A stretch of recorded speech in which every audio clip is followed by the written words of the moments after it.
As we wanted to get married, we weren't really concerned about a rather silly wall, we thought. And we, very gratefully, were able to have this house, which was about 5 doors, I suppose, from the wall.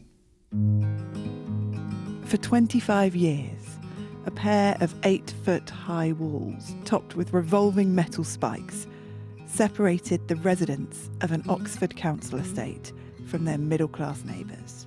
We did hear that it had been put up because the council estate was built. Well, rather tactlessly, shall we say, next door. Nearly 70 years after the walls fell, I stumbled on the plaque which marks the spot. Here stood one of the 2 Cutteslowe Walls. We weren't there all that much, what with work and one thing and another, and we played tennis. So the walls were seen as an advantage then, by people on your side? Yes, I suppose so. It wasn't just the history which caught my attention. It was that so many people in Cutteslowe still know that history. Do you remember when you found out about the history of the walls? I wasn't aware of it when we first moved in. Oh, I knew about it. Yeah, well, you. And some people I met said they could still see the shadow of it today. You know, I had a conversation with someone once and they said, oh, the wall should be still there. But he was that way inclined, you know. Amanda gestured in the direction of the old wall, towards what they call the posh end of the street. There's a lot of snobbery, so it's them and us sort of thing. I think it still goes on. And then we would look at that house in Cavendish Road, and that woman said, "Oh, those people down there," pointing at Cutteslowe, like we're some sort of vermin or something, you know. Actually, we do it funny about that. We live there. I tipped up here at a time when you regularly hear people say Britain's never been so divided, and I thought, surely these houses have a thing or two to say about that. I've traced the stories of a few houses on the estate, from the time the walls stood to the present day. Some people used to call it Cutteslowe. Each house tells a different story about life here. I don't know who said that. But what a beautiful place to live. I visited John and Amanda because of a man called Steve Griffiths. As it turns out, the story of Steve's family and this particular house is also the story of how the Cutteslowe Walls ended up here in the first place. My mother's parents and her grandparents had lived on the estate from the time it was built in the 1930s. His whole family lived on the council estate, and the walls fell on his 5th birthday, just after his little sister Mandy tragically died from cystic fibrosis. I was a very quiet child, I'm told. Whether that was just to do with nature or nurture, I couldn't tell you. Obviously, I'd been through quite a traumatic time. And in his family's time of need, an entire support network was here.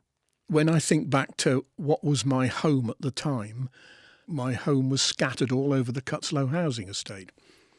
My mother's house not only had her mother, my grandmother, but my great-grandparents were there as well. I remember my great-grandmother and great-grandfather. Steve remembered it as his grandparents' house, but before that it was his great-grandparents' house. They were the very first tenants. In the 1960s, when I was 6 or 7, he used to tell me tales of his fighting in the Boer War. He was too old to fight in the First World War. They moved out of a row of terraced houses right along the Oxford Canal in the St Ebbs district of Oxford. St Ebbs was what was known as slum housing. It was very damp and very old housing, and like most of St Ebbs, it was being demolished. In the aftermath of World War I, house building had ground to a halt for years because everyone who would normally build houses was at war. So, the city committed to building a new council estate, while a private property developer called the Urban Housing Company came along, and a man called Clive Saxton was the director. In 1931, when Oxford Council bought Cutteslowe Farm to build a new estate for the poor, they sold off the surplus land to his company. Saxton sought an assurance that slum families wouldn't be housed next to his private estate. He claimed he was given that assurance, but no sooner had the council completed its first new homes than 28 families from some of the worst slums moved in. It was because of those 28 families that the private property developer Clive Saxton said he built the walls. Peter Collison is a sociologist who's investigated the story of the Cutteslowe Wall. But what was his principal objection to slum clearance families? What did he think would happen? His position was, publicly at any rate, that your name, as he said, slum clearance, frightens our tenants and people, and if you can't get people to come up and take tenancies here if they think there's going to be slum clearance people immediately adjacent to them. That was his position. If slum clearance was the idea of the Cutteslowe estate social housing, there wasn't many there, and they came from all over the Oxford city or Oxfordshire simply wanting a roof over their heads. But for all the stigma placed on families here, the experience of living on the estate sounded pretty idyllic. When I stood on my grandmother's front doorstep, I was looking at the country. You walked across the recreation ground and under the bridge of the bypass, and you were in fields and ruined farms. And so I had the best of both worlds. It was a huge garden. It was like my great-grandfather used to use it as an allotment out the back there. On the day he passed away, he went up the post office to pick up his pension, came back, planted out all his Brussels sprouts, went to bed and never woke up. I mean, that's the way to go, isn't it? Age 94. Today, there is no allotment in John and Amanda's back garden at number 11. Just a lawn, which their kids loved when they were growing up. And when the grass is cut, it looks like the moon surface. Yeah. So this extension. They've been here 30 years themselves, and they moved in because Amanda's sister lived in the next road over. Do you do this extension? We've done this extension, yeah. We bought the house in 1993. We bought it from someone who's bought it from the council, and then as soon as they could, they sold it on, so we bought the house. So today, the house is plastered in Beatles memorabilia. Paul's my favourite because I think he's the nicest, and I think if you listen to what he says, it's always coming from a good place. Because John became obsessed during lockdown. you weren't that into them before? I was a fan, but not a super fan. When he'd sit in the front room learning Beatles songs on the guitar. At that stage, we were all uncertain about what's going to happen. And I'm thinking, well, if I'm going to go down, I'm going to go down singing. They'd worked their way up from a shared ownership scheme until they had enough to buy this place. And for John, it was a big moment. How did it feel when you first moved in? Was it significant? It was significant because I'm very conservative about moving and don't like change very much.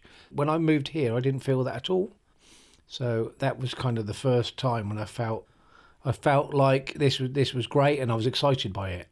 He grew up in care, and the stability of owning a family home, especially one close to Amanda's family, meant a lot. Living in care and feeling insecure about your footing in. I'm 63 years old now, and that few years where I didn't have anybody has affected me for the rest of my life, and still now I'm like it. The first time I experienced any love was from Amanda. I didn't really have it before. And I think the whole meeting Amanda at 19, and then it stabilised me, The bond between the house is just familiarity. It makes me calm, If I won the lottery, I wouldn't be living here, put it that way. But, I mean, in terms of where I am in life and my income and all the rest of this is great. The sadness is that people in a similar situation to me now wouldn't have a hope in hell living in this house. No. Because all these things have been closed off to young people. They can't have a modest income and own their own house. Not a chance. So they're beholden to landlords that are exploiting them for the rest of their lives, potentially. This is the third of the houses on this estate which helped give Steve his start. One is an HMO, where 6 young professionals each pay up to £1,000 a month for a double room. One remains a council house, with a Union Jack hanging outside, The residents say they don't know their neighbours anymore and their children have no hope of being able to stay here. And then there's this one, John and Amanda's. The idea of a right to buy was a good one, but it wasn't joined up thinking, because what they didn't do is reinvest the money in more council houses for people. So in an area like this one, which is quite an affluent area around of it, and we're this blob of working class people, what's happened is the affluent area is squeezed in. So I reckon probably more than half the houses are now owned by people that have moved in since the right to buys happened and they've sold on. And if this was a private estate, these houses would be million pound houses. But the thing that holds the value back is because it's a former council house on a council estate. And there is a lot of snobbery about that. Today, John thinks that his house is worth about 600,000, while houses on the old private side of the wall can be worth up to $1 million. But it is, come back when you're my age, and I suspect that it will be a much different story where people wouldn't even remember that it was a council estate because it's getting swallowed up. Where once there was a wall here to keep people from the council estate away from the private residence, today, John said, an invisible hand was pushing those people out instead. So I've got my eyes on here. Steve had given me photos to show John of his house, going back to the 1930s. It's amazing, isn't it? It is amazing. It's amazing how it looks exactly the same, actually. Yeah, it's the same, yeah. It does, yeah. Weddings, children playing and military uniforms. It's like seeing ghosts, but because they've lived here in this house, having a completely different life, in a different time. Pictures taken across decades and framed by the perfectly symmetrical neo-Georgian frontage of John's house. This house was built in 1932, as you know. So people sitting on that doorstep not realising there's a nasty war coming. Some of them might have even been conscripted, and there's soldiers there. It's like a map of our life's history. In the months after the Cutteslowe Walls went up, a leaflet went round the estate, trying to rally everyone to campaign against them. To think that in the year 1935 such a thing is possible makes us ask the question, if we were good enough to fight for freedom and democracy in 1914 to 1918, and if we are good enough to keep the wheels of industry turning, we are certainly better fitted to walk through the streets of this city than many other people. Still, the walls survived another world war. They even survived after a Canadian tank driver on exercise mysteriously drove through one of them. No one's really sure why the tank driver went through the wall. Some reckon he'd been in the pub. The War Ministry was highly embarrassed and immediately paid for it to be rebuilt. And they survived right through until Steve's dad was sent posting papers to attend the nuclear missile testing on Christmas Island in the late 50s. All those echoes of the past are there in this house. And sometimes I think, you talk about conflicts and all of it going on, and you just think to yourself, where's the fodder coming from? It's coming from us. It's coming from the working classes. And it always has done, and it always will do.